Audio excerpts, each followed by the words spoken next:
Shalom, selamat malam. Saya ucapkan selamat Natal bagi kita semua.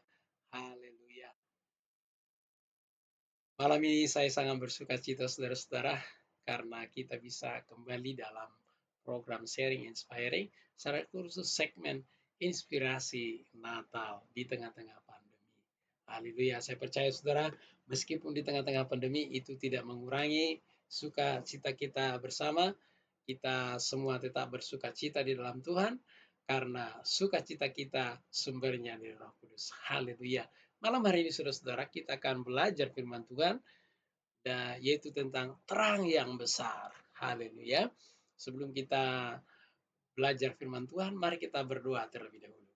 Bapa yang baik, dalam nama Tuhan Yesus kami bersyukur ya Tuhan, di malam bulan Desember ini menjelang Natal ini, kami bersyukur kami masih bisa menikmati berkat Tuhan yang luar biasa sepanjang hari.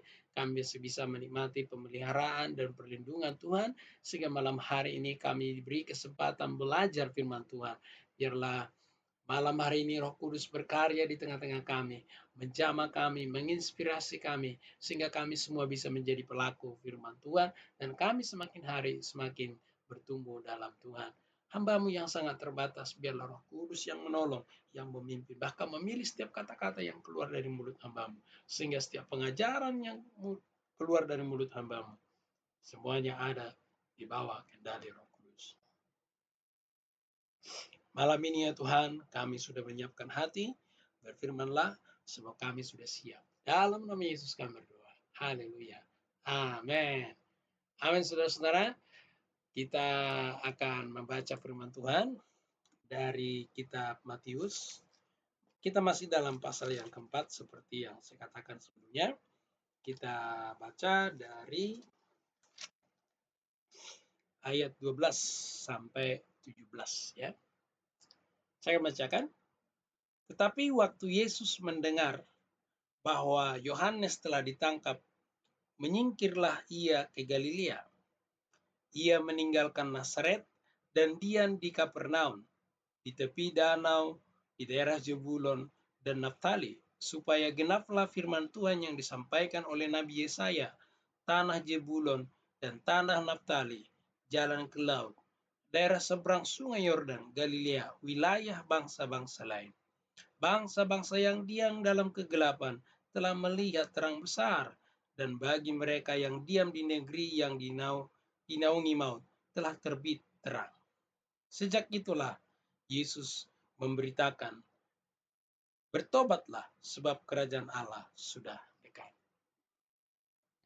Saudara, malam hari ini saya mengambil satu tema di sini yaitu terang besar.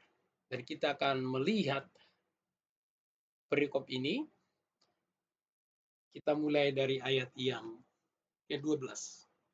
Tetapi waktu Yesus mendengar bahwa Yohanes telah ditangkap, menyingkirlah ia ke Galilea.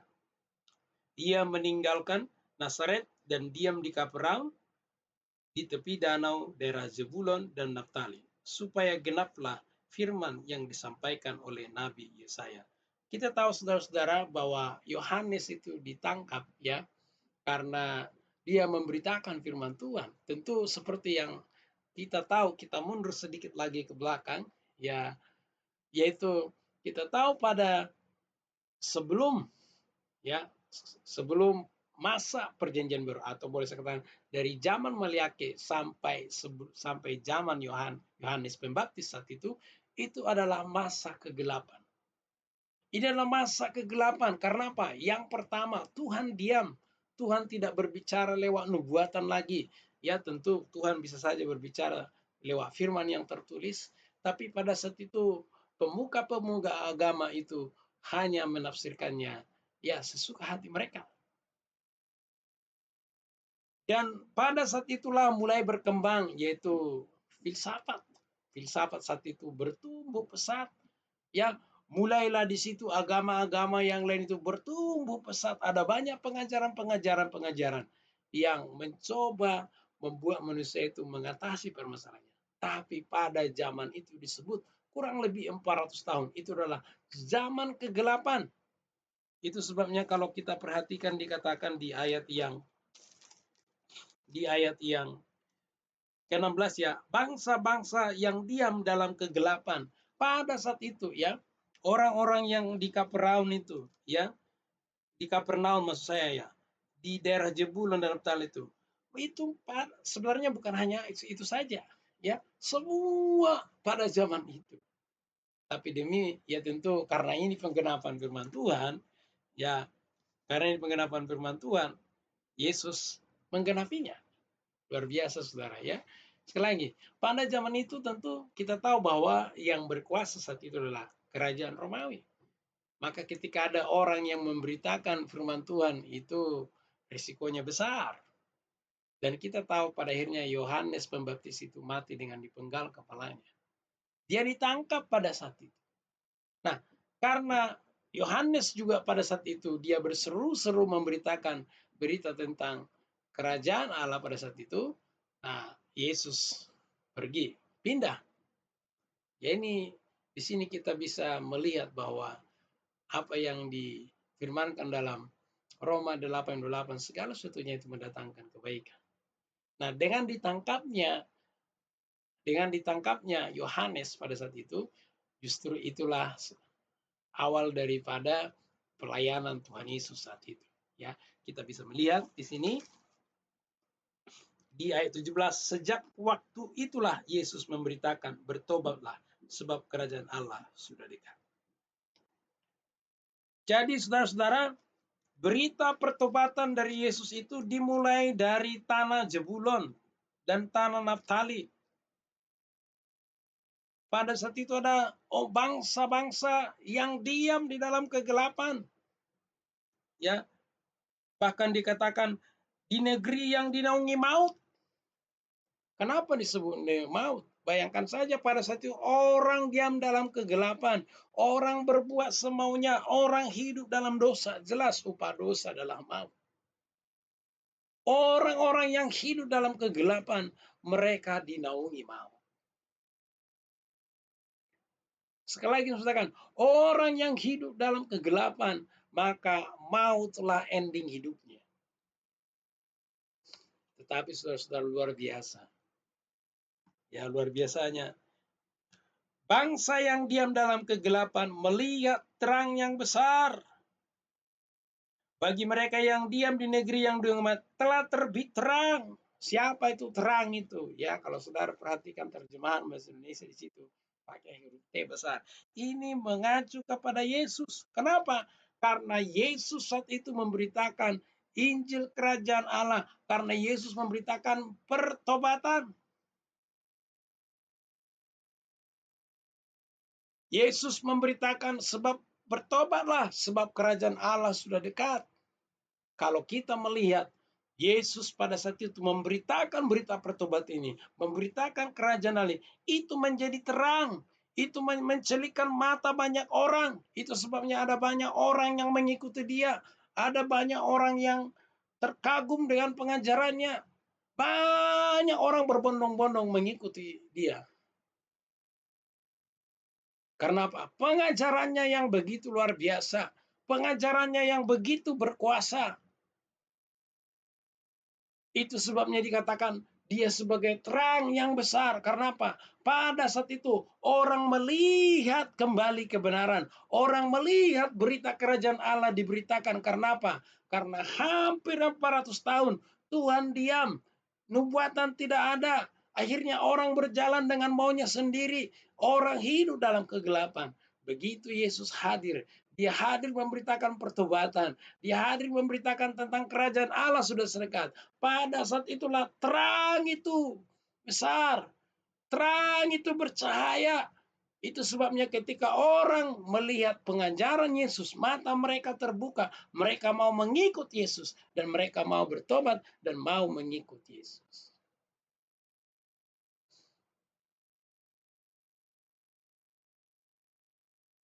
Saudara-saudara, malam ini tadi, apakah kita sudah melihat terang yang ajaib? Kalau dari zaman Melek sampai zaman Meliaki sampai zaman Pembaptis ini terlalu bersemangat kali ya. Zaman Pembaptis ya, Itu masa kegelapan. Karena memang tidak ada firman. Karena memang saat itu ada firman, tapi firman itu udah dipelintir-pelintir, ya. Tidak ada pengajaran yang murni, maka orang berbuat semaunya. Nah, pada zaman sekarang, saudara-saudara, akan sangat sungguh terlalu, akan sangat menyedihkan kalau masih ada orang yang hidup dalam kegelapan, padahal sudah ada firman, padahal sudah ada berita firman Tuhan, padahal Yesus yang terang ajaib itu sudah lahir. Ini sangat menyedihkan sekaligus memprihatinkan. Ada masih orang yang hidup di bawah kegelapan. Padahal firman Tuhan sudah diberitakan di mana-mana. Di YouTube, ya, mau online, mau onsite, sekarang firman Tuhan diberitakan kapan saja, di mana saja. Tapi sekaligus juga ini menjadi tanggung jawab kita, mengingatkan kita, khususnya anak-anak Tuhan pada malam-malam, ya saya sebut ini malam Natal karena inspirasi Natal, ya. Ya, kita diingatkan kembali bahwa kita juga harus berbelas kasihan pada orang-orang yang tinggal dalam kegelapan.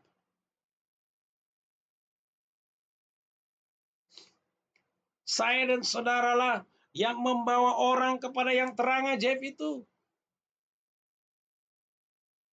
Kita ini tadinya hidup dalam kegelapan. Saya dan saudara hidup dalam kegelapan. Saya dan saudara tadinya harusnya dibinasakan. Saya dan saudara harusnya masuk dalam dunia maut itu.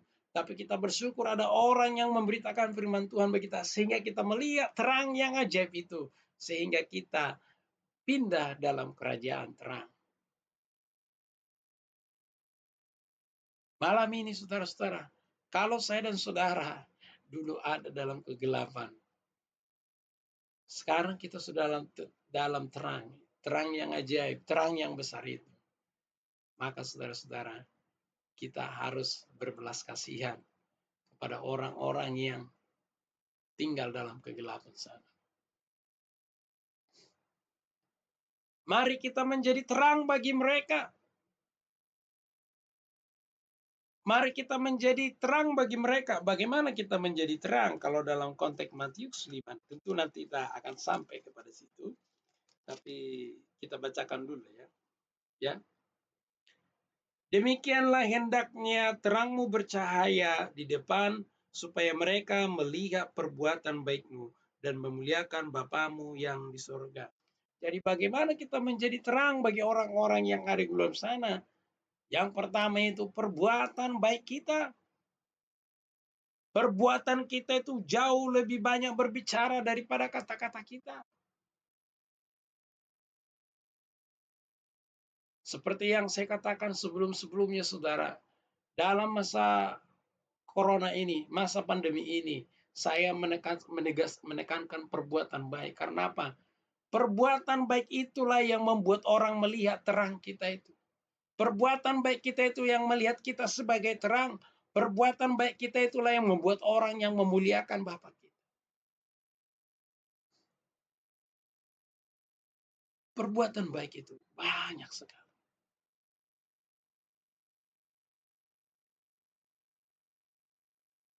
Salah satunya mungkin memberi dari nominal kecil. Ya, saya sebut saja seperti itu. Mungkin saya akui mungkin nggak semua orang kaya, ya. Mungkin yang saudara yang mendengarkan saya ini sama seperti saya, keterbatasan. Tapi kemarin saya sempat sharing dengan istri saya. Saya bilang, sebenarnya justru dalam masa pandemi ini adalah momen terbaik untuk kita memberi. Karena kita memberi dari kekurangan. Kenapa saya bilang demikian? Mungkin nominal yang kita berikan, mungkin nominal yang kita berikan, yang nggak banyak. Tapi nilainya bagi orang yang menerima itu besar. Saya melihat itu, saudara-saudara.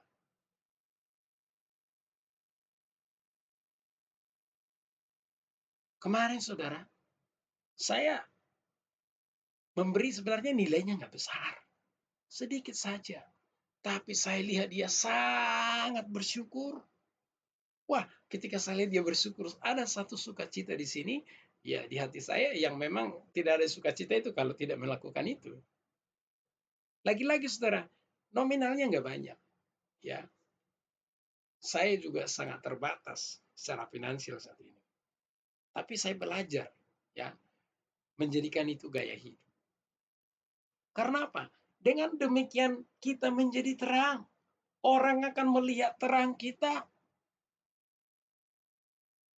Perbuatan kita itu lebih banyak berbicara daripada kata-kata kita. Kadang-kadang kata-kata yang banyak dihambarkan oleh tindakan kita yang kurang.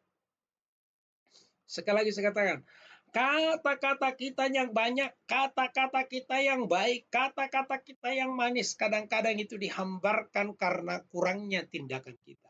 Maksudnya, antara perkataan dan perbuatan kita tidak sinkron. Itu sebabnya kita harus punya integritas yang baik. Apa yang kita katakan, kita lakukan. Lebih baik kita sedikit berkata-kata, supaya kita sedikit berkata-kata, banyak berbuat, supaya terang kita itu semakin bercahaya. Ketika kita menjadi terang kepada orang-orang, kepada saudara-saudara kita, maka mereka juga bisa melihat terang yang gaib itu. Maka mereka bisa terang yang besar itu, yaitu Yesus Kristus sendiri. Saudara, saya bisa coba merenungkan ini sesuatu yang luar biasa. Saudara bayangkan pada saat itu 400 tahun. Ya, Tuhan diam. Begitu Yesus datang, orang melihat terang itu. Maka tidak heran saudara, ada banyak orang yang berbondong-bondong mengikut Yesus. Karena dia adalah terang yang ajaib.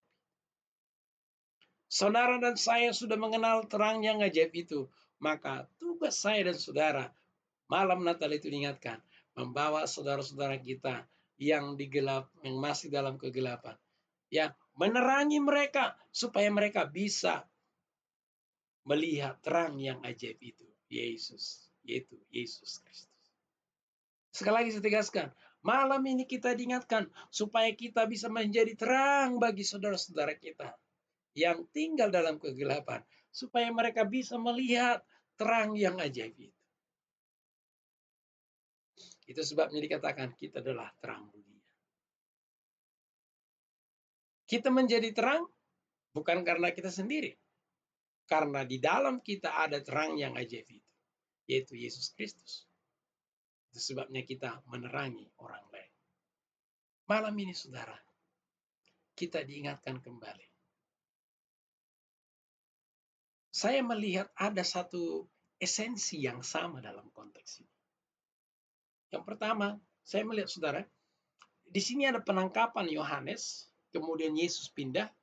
Nah, di sanalah Yesus memulai pelayanannya. Disitulah terangnya itu mulai bercahaya. Dengan kata lain, ada masalah, kemudian Yesus mulai itu masalah itu sebagai titik awal Yesus menampakkan terangnya.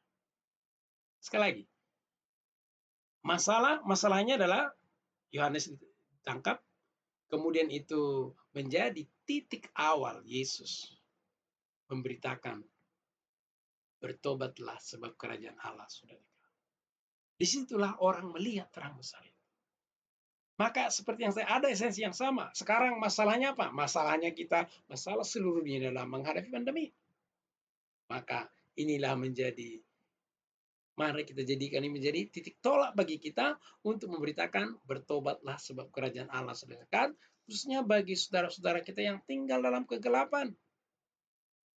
Tapi bukan hanya sekedar kata-kata saudara, khususnya dalam pandemi saya katakan, mari kita menerangi mereka dengan perbuatan kita. Karena perbuatan itu jauh lebih banyak berbicara daripada kata-kata kita. Haleluya. Malam ini kita sama-sama, karena Kristus sudah menjadi Kristus yang terang yang ajaib itu ada dalam hati kita, maka kita pun harus menjadi terang bagi orang-orang yang tinggal di dalam kegelapan, sehingga mereka bisa melihat, ya, kita menerangi mereka supaya mereka bisa melihat terang yang ajaib itu, yaitu Yesus Kristus. Haleluya. Mari kita berdoa.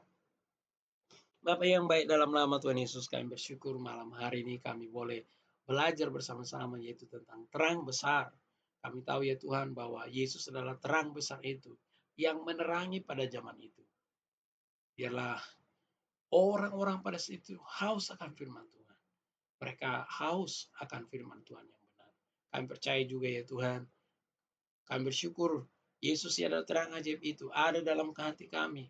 Biarlah kami juga menjadi terang bagi saudara-saudara kami. Biarlah kami menjadi terang bagi orang yang tinggal dalam kegelapan.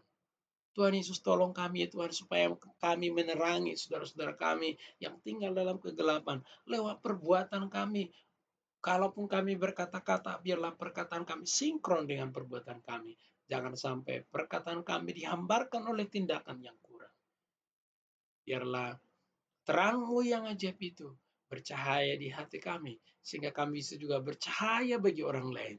Dan orang lain bisa melihat Engkau sebagai terang yang ajaib itu, dan memuliakan Engkau sebagai Tuhan dan Juru Selamat dalam hidup mereka. Haleluya. Hamba-Mu sudah selesai berbicara, biarlah Roh Kudus yang berbicara bagi kami masing-masing. Biarlah Roh Kudus yang menolong kami, memampukan kami, supaya kami menjadi terang-terang bagi saudara-saudara kami. Haleluya. Terpujilah Tuhan di segala Tuhan. Dalam nama Yesus kami berdoa. Haleluya. Sebelum kami tidur, biarlah kami menerima kasih sayang daripada Bapa, pertolongan daripada Yesus Kristus, menyertai kami hari ini sampai selama-lamanya.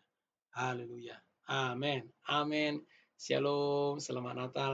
Sekali lagi saudara-saudara, saya ucapkan terima kasih banyak sudah berpartisipasi di channel ini. Partisipasinya berupa ya like, ya, bagi saudara-saudara yang diberkati lewat channel ini, silakan tekan tombol like-nya dan bagikan juga kepada saudara-saudara kita yang lain supaya mereka juga diberkati sama seperti saudara yang berkati. Dan bagi Bapak Ibu yang baru pertama kali melihat channel ini, silakan ditekan tombol subscribe-nya dan sekaligus diaktifkan loncengnya supaya tidak ketinggalan video pengajaran firman Tuhan yang saya upload dalam channel ini. Sekali lagi saya ucapkan terima kasih banyak. Selamat Natal bagi kita semua. Shalom. Tuhan Yesus memberkati. Haleluya.